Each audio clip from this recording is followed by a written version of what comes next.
same thing. And I think that was very important for his movement anyway. Whether you like him or not, that was an important move. Okay, Saigon remained the capital of French Indochina until 1902 when Hanoi became the capital of French Indochina. And that's, but bear in mind that Saigon remained a key port, and this federation lasted until 1954 when the French were defeated at Dien Bien Phu. Right?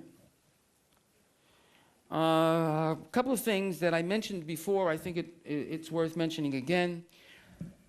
The major source of friction with the French and their policies, and the major issue for Ho Chi Minh and his followers was the land reform program that the French put in place during their colonial administration here. It favored what I called before large estates or large plantations, right? It wasn't carving up the land in small plots, right? Large plantations, and those plantation rights, if you will, or the selling of those plantations, were to a small group of friends of the French, if you will, right? Or the Vietnamese elite, right? Or Frenchmen themselves. So this caused a lot of friction.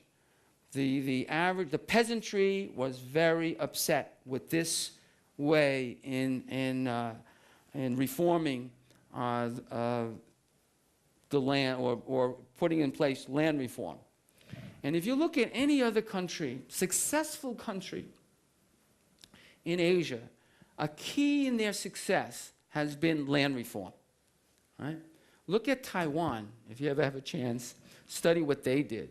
An example of a very good way to carve up the land and give it back to the people. South Korea also, another success story out here, did as much. Had a very good land reform program, more in the late 50s, where Taiwan in the early 50s. The countries that made a mess of it, quite frankly, are countries like China and Vietnam. First, the French made a mess of it, and then the Vietnamese, when they took control in 1975. And I was happy to hear, by the way, that the tour guide that we had also owned up to it, if you will. The land reform program from 1975 to 1985 had to do with collectivization, right? Resettlement, right? And it just did not work. Did not work. And it wasn't until the 80s when they said, we better carve up this land into smaller plots, paddies, and allow more people to get involved in the whole farming business. And it was much more successful. So you got to hand it to the Vietnamese that they figured it out, and now they're trying to get things in better shape. So first the French made a mess of it and gave Ho Chi Minh a reason to better organize the peasantry, and it really propelled his movement. And if remember, I don't know if any of you know about the Vietnamese flag. One of the points of the star would be the peasantry, right? So very, very important in the eyes of the government. Now, I don't want to spend too much time in the weeds, so to speak, talking about the Vietnam War and the run-up to the Geneva Accords. So I'll just very briefly remind you that by 1954 and the French defeat, the Viet Minh were in control in the north. That's Ho Chi Minh and the General Giap, that group. And we had a very different administration in the south under Bao Dai, this anti-communist government in the south that was propped up first by the Japanese, then by the French, and to some extent by the Americans. So the Bao Dai government was headquartered. There he is. There he is. Very good, Joyce. Very good. You were listening. Good. Okay. So the capital of South Vietnam was in Saigon, or Ho Chi Minh City now.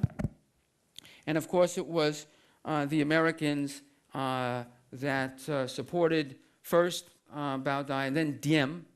And I had a hard time figuring out our tour guide yesterday who kept calling him Jim. It's Diem, D-I-E-M. I think some of us remember reading all about him back in the 60s. In any case, he was, in my view, the leader in the South that really hurt the cause most of all.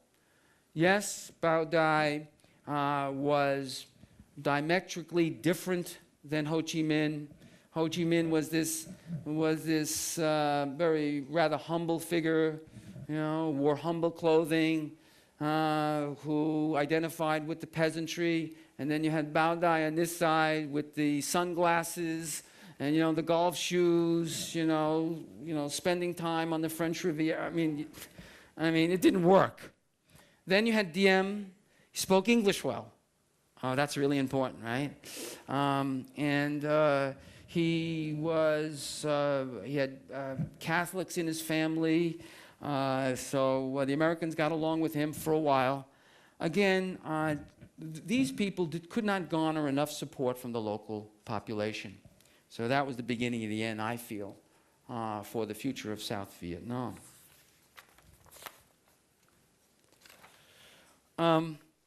War ends in 1975.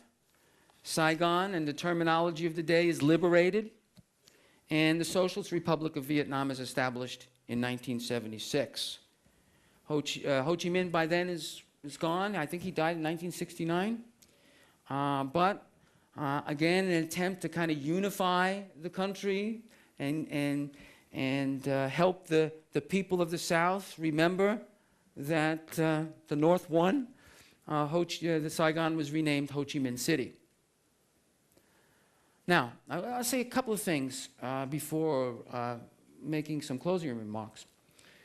Now, these refugees that first fled from the north fearing religious persecution because they were sympathetic to the South, fled from the north to the south in the run-up to the end of the war. And then, of course, we also had the boat people problem after the war.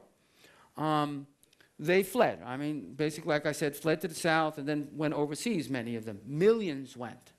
1 million or so went to the U.S., and we see many of them in Houston. We say Boston has a big Vietnamese population, some in New York. L.A., there you go. Many went to Australia. Well, the boat people went to Hong Kong first, but you remember, Hong Kong didn't want them. Hong Kong did not want them. And we had camps. When we first arrived in Hong Kong in 1986, we were amazed at the thousands of boat people that were encamped.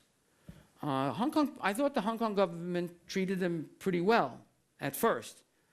But when Vietnam didn't want to take them back, and no other country wanted them, it became a big political issue and a drain on the economy of Hong Kong. So eventually they were sent back by plane. It was pretty sad. But many of those were able to get visas for the U.S. and other countries.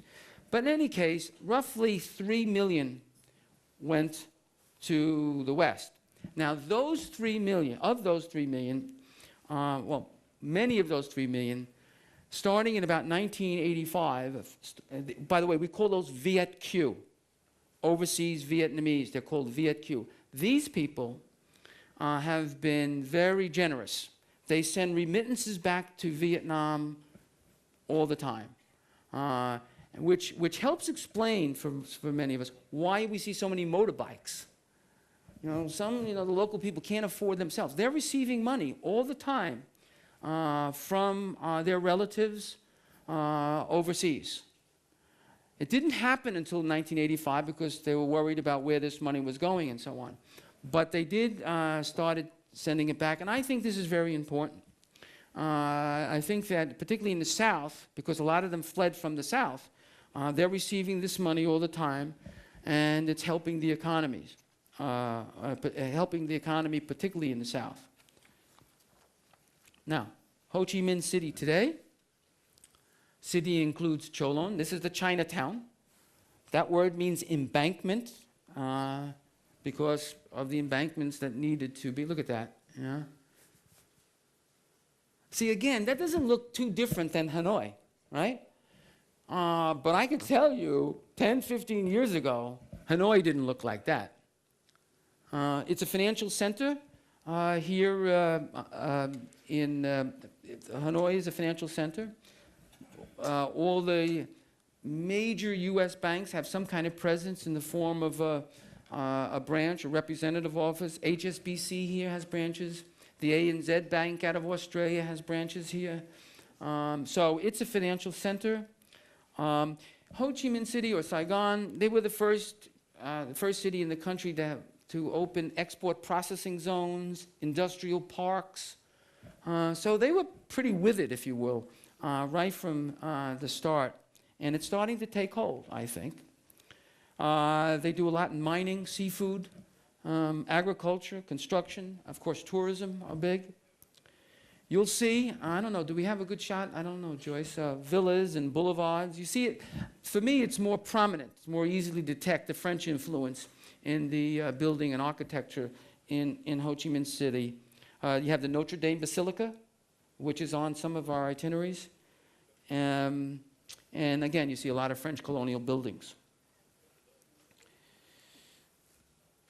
That's about it, I think, for Ho Chi Minh City. I would like to, before I open it up to questions or Q&A, I'd like to, if you don't mind, give you all a homework assignment. I know, that's, you know. No, but if you would, and I will do the same, think about how you thought about Vietnam before you came, and what do you think about it now that you've seen 4 different cities? This is after we, visit Ho Chi Minh City. You don't have to hand it in. It'll be just, Maybe we'll start off the discussion before we hit Bangkok, right? And I make my presentation regarding Bangkok, and I'll ask, a few of you, if you wouldn't mind, just, quickly telling me how different do you feel today than you did a week ago after visiting these 4 major cities? And I think it'd be interesting for all of us to kind of share what the experience was. And I will do the same. All right? Thank you, ladies and gentlemen. If you have any questions. Thank you.